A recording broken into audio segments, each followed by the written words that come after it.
street, you know that there are no crowds, no buildings teeming with workers, no distant cities bustling, no hospitals running 24/7 with a patient dying and staff rushing, no trains howling into the night with sardined passengers on their way home.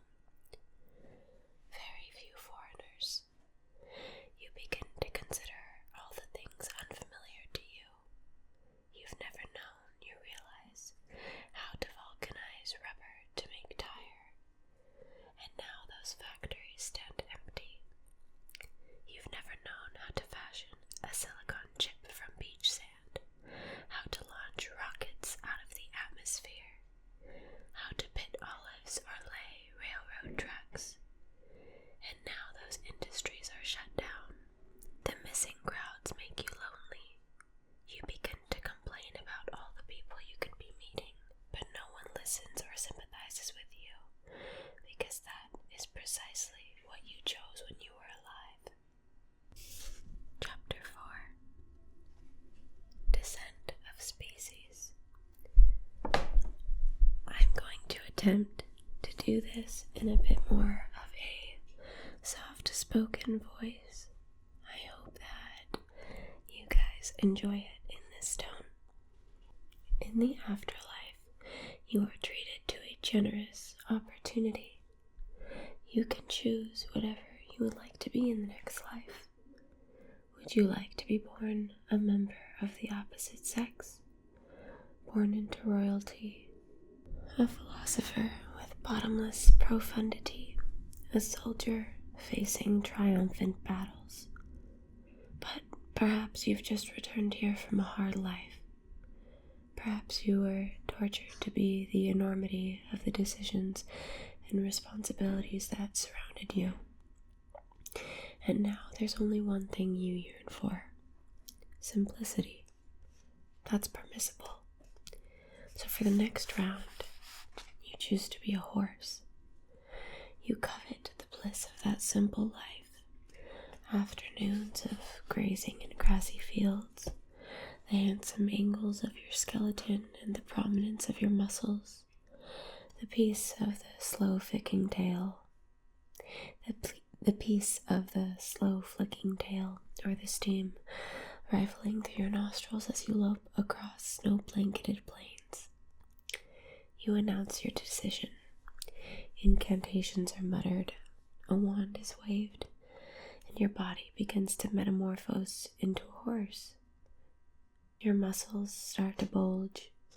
A mat of strong hair erupts to cover you like a comfortable blanket in winter. The thickening and lengthening of your neck immediately feels normal as it comes about. Your carotid arteries grow in diameter, your fingers blend upward, your knees stiffen, your hips strengthen, and meanwhile, as your skull lengthens into its new shape, your brain races in its changes. Your cortex retreats as your cerebellum grows. The homunculus melts man to horse. Neurons redirect. Synapses unplug and replug on their way to equestrian patterns, and your dream of understanding what it is like to be a horse gallops towards you from the distance. Your concern about human affairs begin to slip away.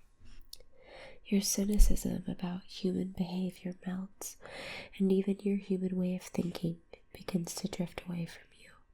Suddenly, for just a moment, you are aware of the problem that you overlooked.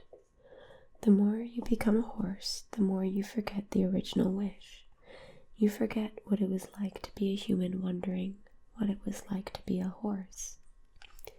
This moment of lucidity does not last long, but it serves as the punishment for your sins, a Promethean entrails pecking moment, crouching half horse, half man, with the knowledge that you cannot appreciate the destination without knowing the starting point.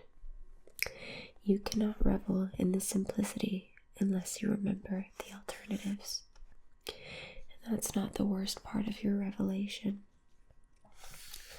You realize that the next time you return here with your thick horse brain, you won't have the capacity to ask to become human again.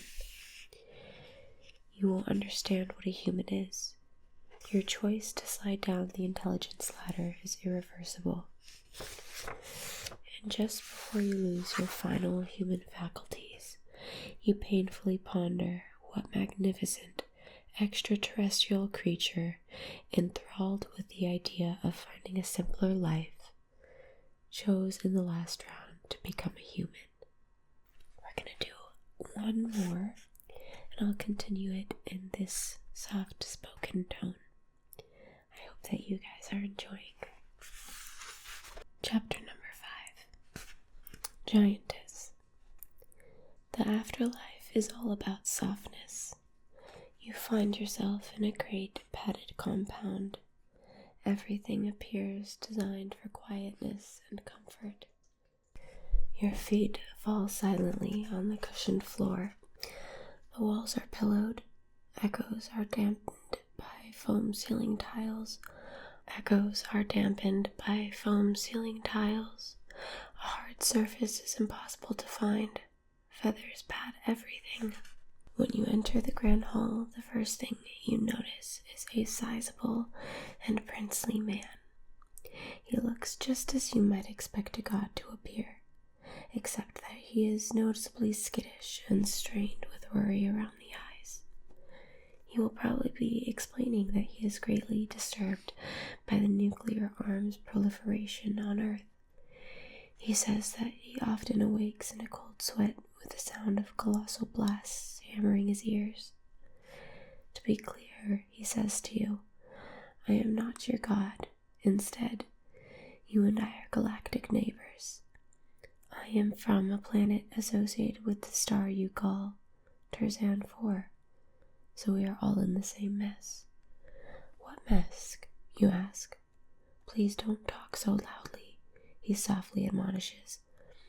For a long time, we have been studying your neighbors, you Earthlings, and 37 other planets besides. We have developed highly accurate systems of equations to predict the future growth and social directions of your planets. Here, he fixes your eyes. It turns out that you Earthlings are among the least tranquil and content. Our predictions indicate that your weapons of war will grow increasingly loud. Your space exploration programs will produce thousands of noisy vessels that will thunder throughout the heavens with their deafening rocket propulsions. You Earthlings are like your explorer Cortez, standing atop a mountain peak and preparing to perturb every beach at all the lapping fringes of the Pacific.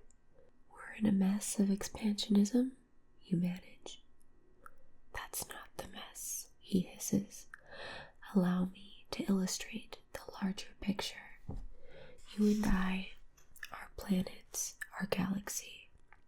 We're part of what you should think of as an immeasurable living mass.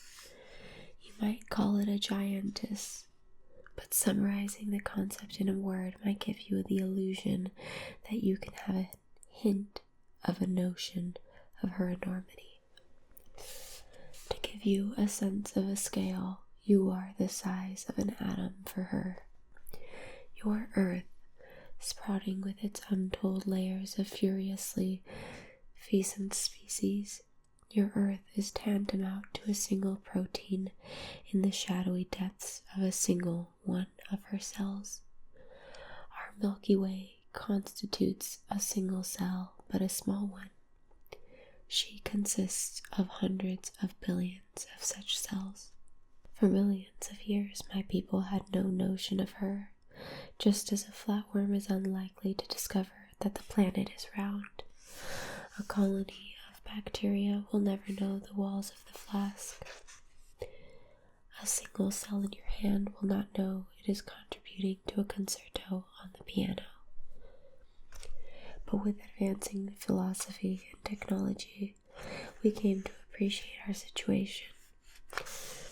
Then, a few millennia ago, it was theorized that we might be able to communicate with her. It was proposed that we might decipher her structure, to deploy signals influence her behavior in the manner that infinitesimal molecules, hormones, alcohols, narcotics influence a creature like you. So we organized and educated ourselves instead of fretting through the doomed, ignoble cycles of local politics. We dedicated our economy and sciences towards understanding the biochemistry of universal scales. We methodically mapped out the signaling cascades and stellar anatomy of her nervous system, and at last discovered how to transmit a signal to her consciousness. We sent a sharply defined sequence of electromagnetic pulses, which interacted with local magnetospheres, which influenced asteroid orbits, which nudged planets closer and farther from stars, which dictated the fate of life forms, which changed the gases in the atmospheres, which bent the path of light signals, all in complex interacting cascades we had worked out. Our calculations told us that it took a few hundred years for the transmission to arrive at her consciousness. At the time of the arrival, I was sad to be traveling away from the planet while everyone was so excited to see what would happen. His face twitches with painful trickles of reminiscence. But no one would have guessed what happened next.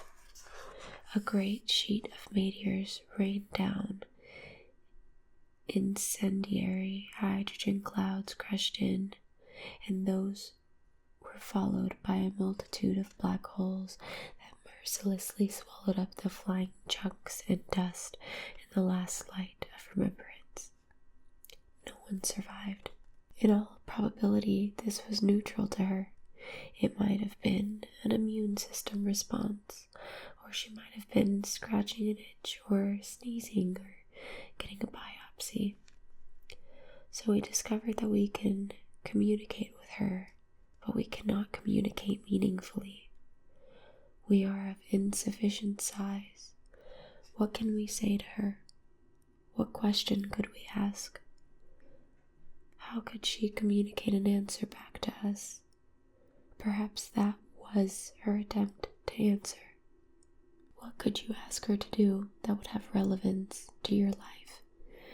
And if she told you what was of importance to her, could you understand her answer? Do you think it would have any meaning at all if you displayed one of your Shakespearean plays to a bacterium? Of course not.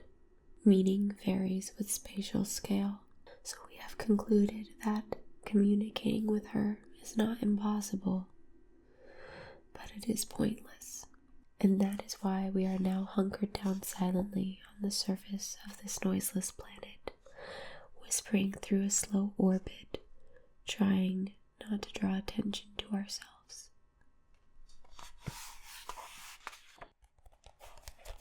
Alright, so you guys, that is going to be it for my weekly reading